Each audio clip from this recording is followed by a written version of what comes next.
सन 1570 भारत के इतिहास में एक निर्णायक क्षण। मुगल सम्राट अकबर ने चित्तौड़गढ़, मेवाड़ की राजधानी, को घेर लिया। यह किला केवल पत्थरों का ढांचा नहीं था, यह स्वाभिमान, परंपरा और स्वतंत्रता की आत्मा था।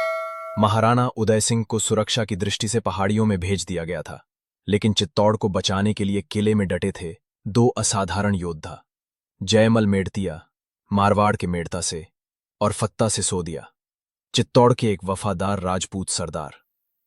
अकबर की सेना में थे हजारों सैनिक, तोपें, बारूद और घुड़सवार।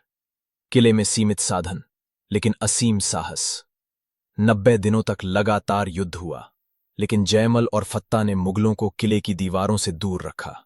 दिन रात चलने वाले हमलों के बीच उन्होंने सैनिकों का मनोबल बनाए रखा। महिलाएं रसद पहुंचाती रहीं, पुरुष तलवारें उठाते रहे।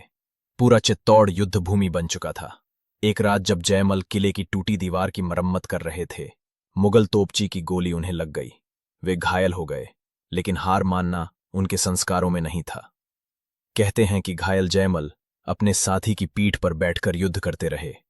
यह दृश्य इतना अद्भुत था कि स्वयं अकबर भी दंग रह गया।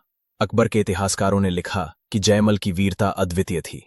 उनके युद्ध कौशल को सम्मान देते हुए अकबर ने उनके और फत्ता के पुतले बनवाकर आगरा किले के द्वार पर स्थापित करवाए। जयमल के वीर गति को प्राप्त होते ही नेतृत्व फत्ता सिसोदिया ने संभाला।